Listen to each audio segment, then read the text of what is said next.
2026 is here, and it's the year you decided to make games. For the first time, maybe. And I want to help you with making the most out of making a game studio. So why should you even bother with game development? Because I think it is a very weird time right now. There's no better way to describe it, where more and more studios, there's like all of these layoffs, and it's generally like kind of a bad time for game developers, it seems.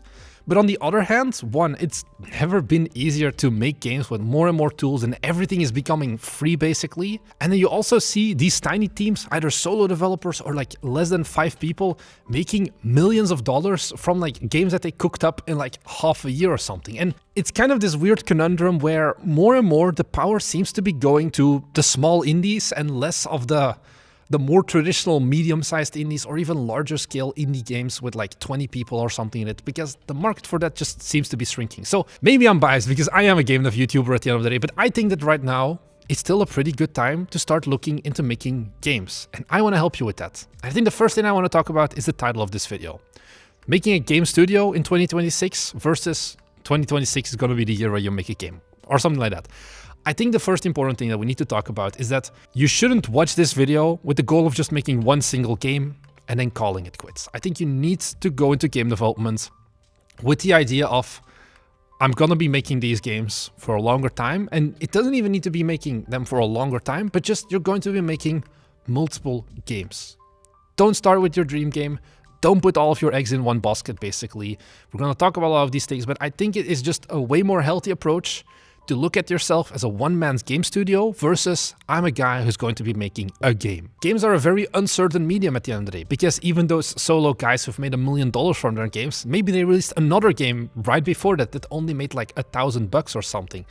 There is little certainty, so once again, by hedging your bets and making multiple games, you're often going to have a more sane experience, is the best way I describe it, where you have to put just a little bit less pressure onto yourself. I think something else that I wanted to ask you is that you look at yourself, okay, we're going to be making games.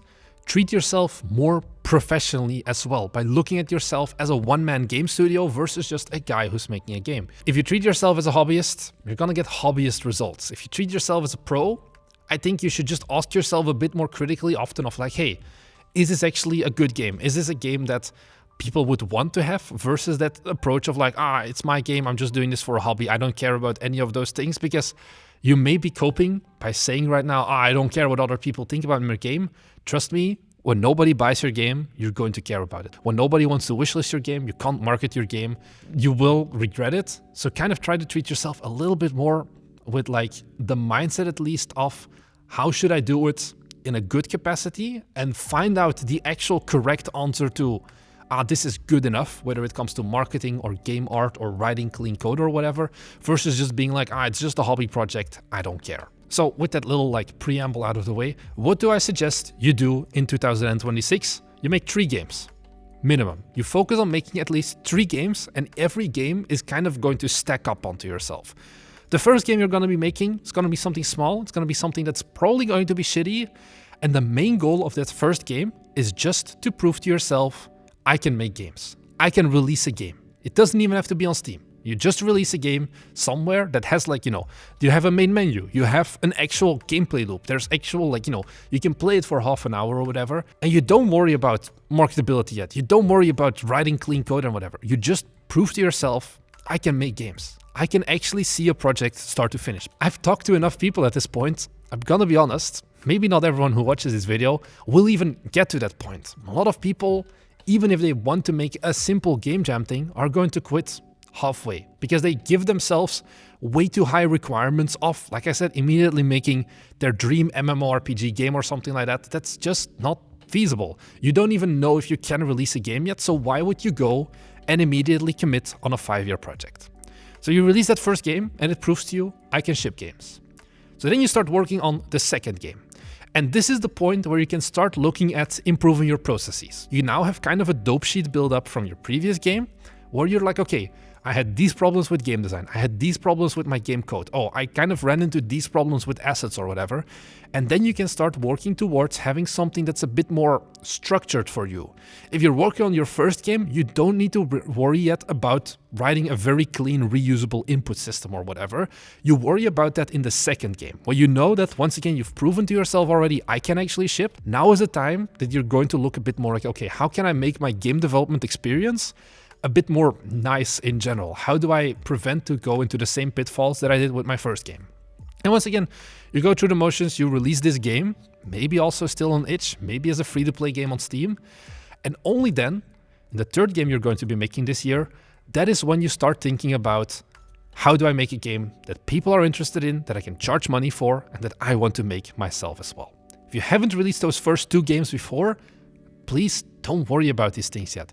Marketing your game is suddenly like adding an extra 30-40% of work towards the entire process of making a game. It comes down to the idea. It's a lot of extra work and effort. And once again, it's something that you shouldn't worry about if you have never proven to yourself that you can make a game in the first place. I don't mind most game genres, especially if it's for your first few games, because like I said, you're going to be learning a lot. Then the one thing that I just once again want to hammer in is, do not start with your dream game. Why? Because I think there's only 2 possible ways, basically, that idea of start with your dream game can go, and both of them are kind of bad endings. The first way is, okay, I'm gonna start with my dream game. This is something I hear a lot, or like people, they send me their Steam page and they're like, oh, can you give me some feedback on my dream game? And it's like, dude, it's a shitty pixel art 2D platformer that looks like ass, does not have anything interesting. Are you telling me that this is truly your dream game? Or is it just the best thing that you could make right now? And look, I can say this, maybe you're gonna be offended by this. If that is truly your dream game, that shitty 2D pixel platformer that honestly has nothing going for it, I can't respect that. I can't respect you putting it on Steam. Just have bigger dreams, my dude. Just, you want more. Just make an open world MMORPG then, for all I care. At least you have an interesting goal then, but a 2D pixel art platformer, which is going to be one of the only things that you can make probably when you just get started with game development, should not be your dream game. That's cope. I'm just gonna leave it at that.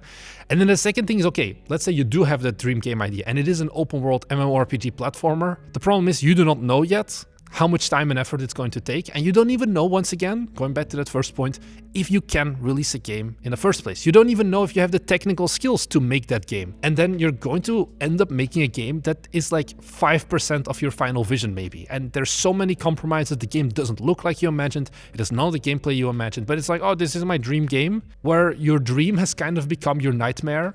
You hate working on it, you hate game development, and you never want to touch it again. And that's also not what I want. I want you to enjoy game development, but it means staying realistic with what you know and what you can do, and just having the humility to be like, yeah, maybe I shouldn't make this giant multiplayer first-person shooter game just yet. Game development, like I said, that's why I say focus on yourself and see yourself as a studio and not as just making individual games. It's going to help you out way more in the end. Then you get the question that everyone always asks me, what engine should I go for? Should I go for Unity? Should I go for Unreal? Godot looks pretty interesting. Should I go for that one? Or should I just make my own engine? You know, the answer for this is it doesn't really matter. Just make something.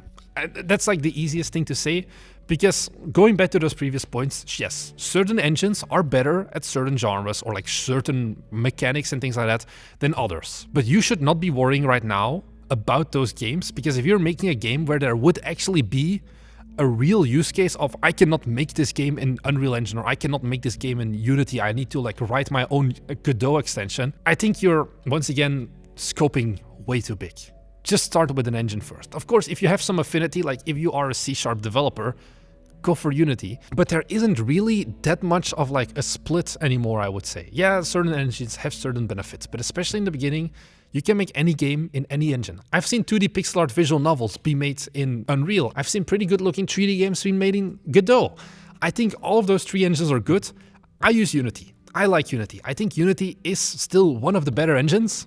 Every Godot fanboy now hates me, but I think in general, if you come to me, I would say go with a Unity or an Unreal.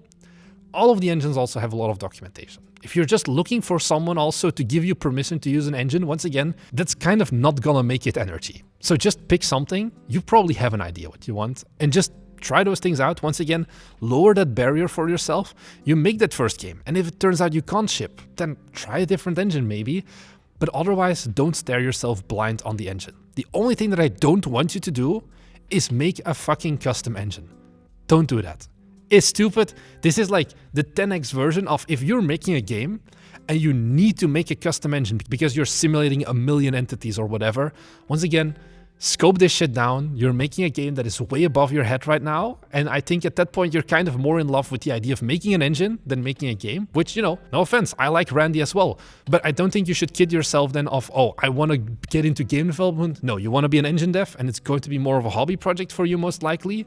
But you are kneecapping yourself so much by doing a custom engine that I ask you to please don't do it. Just go for any other engine then. I mean, even Game Maker, if you're making 2D games, can be really solid. The engine really shouldn't limit you in what game you want to make. As long as you have an idea, you can most likely just make it an actual game. And then I think the final thing that I still want you to keep in mind as well, especially once you reach that second and third game, is marketing. How do you market your game? You start marketing from day zero. Market while you build, and you kind of market before you even come up with the game idea. Well, the game idea is going to be the first time you start thinking about marketing your game. For your first 2 games, like I said, don't worry about it too much. But especially if you start getting to that third game and you see yourself as a bit more of a pro, you look at this of I want to start a game studio, that's when you start thinking about, you know, what is the product that I'm going to be making here? It's not just about what is the game I want to play, it's also about the game that other people may want to play. If you want to make a Star Fox on rails like 3D shooter, okay, but be honest with yourself and know that this is a game that you may be interested in, but not a lot of other people. And it's going to make any kind of marketing 10 times harder than if you're making Friendslop.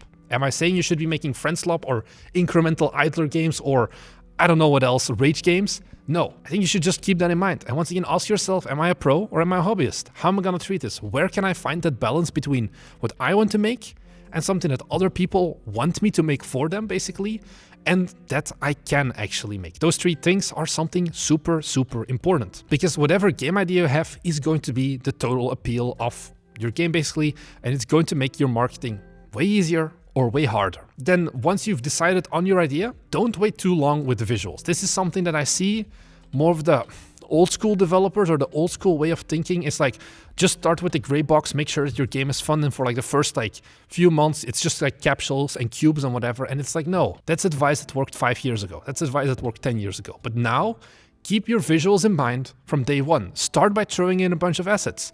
Maybe you're going to replace them at some point, but it is going to help you a lot in already getting a first interesting feel of the game, look of the game. It's going to once again help with marketing.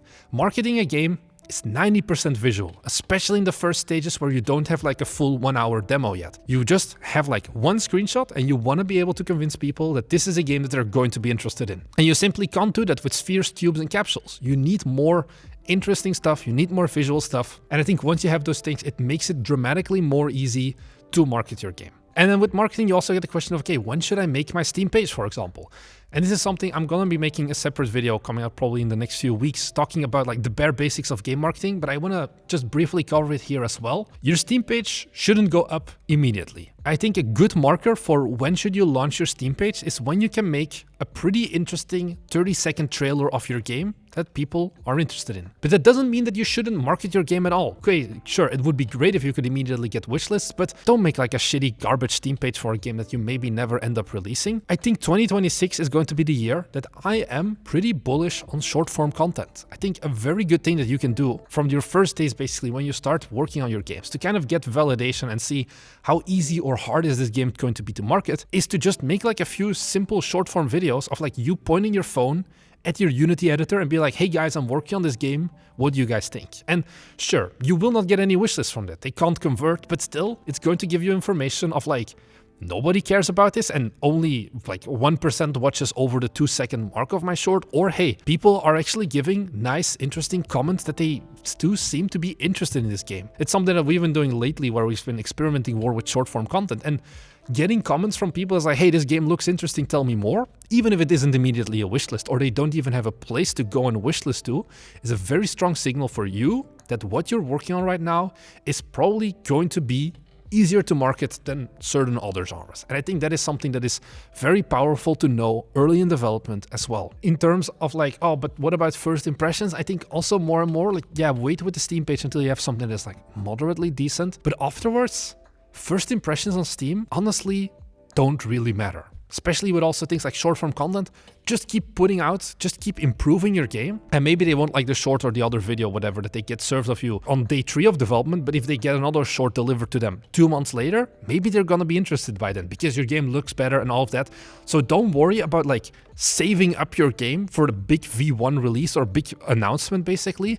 Just show it throughout all of development and get feedback on that. And kind of, you know, this maybe sounds weird, but trust in the algorithm. Trust in the algorithm that if your game is good enough, it's going to be reshown to people. The algorithm knows, like, this sounds like I'm in a cult right now, but like the Steam algorithm and like other kinds of algorithms like YouTube or Instagram or whatever, they know if a game fits with a certain viewer, they will keep pushing it basically. They will keep shoving your game down their throat if they believe, based on like the signals that they get from people watching your shorts, that it's a game that they are interested in. So just keep going at it. So those are kind of my basic tips. But the question is, okay, very concrete now, where do we go as our next steps? Step number 1, probably you want to come up with your first game idea. If you have a game idea already, great.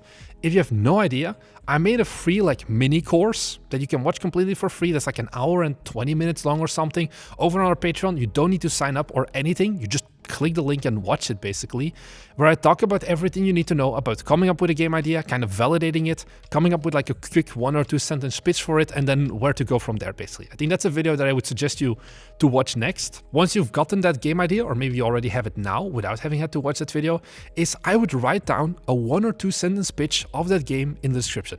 Really, guys, 1 or 2 sentences. Some of you guys, they write like these entire books of like, oh, it's a game where you do this and this and this. And it's like, it doesn't sell the vision or why I would care about this game. What would be like your short description basically on Steam? Leave that in the comments down below, and also take a look at other people. What are they writing? If you see something that you're interested in, or you're like, hey, tell me more about this, write a comment, reply to them as well. This is also another form of like simple validation. And sure, you guys are game developers. It's not an ideal audience, but especially in those first early stages of development, it can help someone out a lot by either giving them some constructive feedback of, hey, I don't think this pitch really tells me what this game is going to be, or by, hey, this pitch is really interesting, tell me more about the game, or let me know when it comes out, or something like that.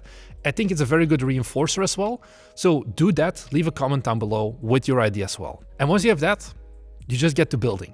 That's all there is basically. You just start working on your game and you kind of just show the development process basically. You upload your shorts or you post on Twitter or on Reddit. Post on the platform that you know the best. I think that's another thing. Should you do Twitter? Should you do Reddit for marketing? Whatever.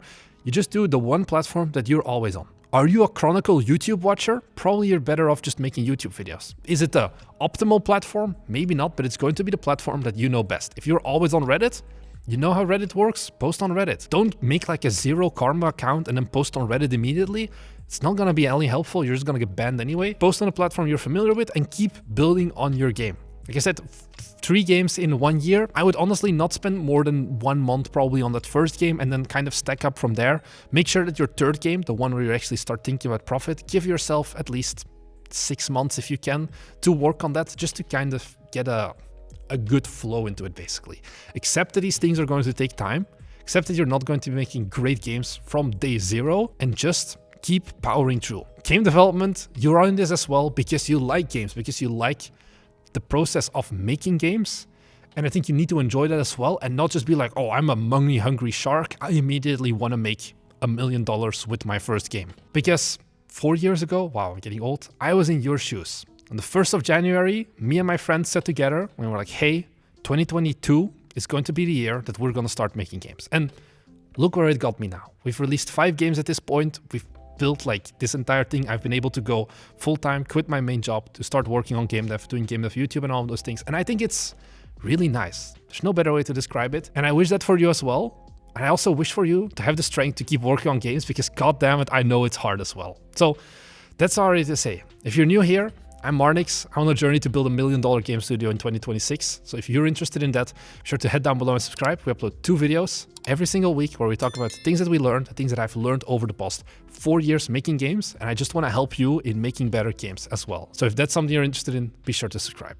That's all I had to say. If you have any questions also, feel free to leave them in the comments down below, or head over to our Discord where we have a great community of other game developers who will gladly help you out. Thank you very much for watching, and I'll see you guys in the next one. Bye!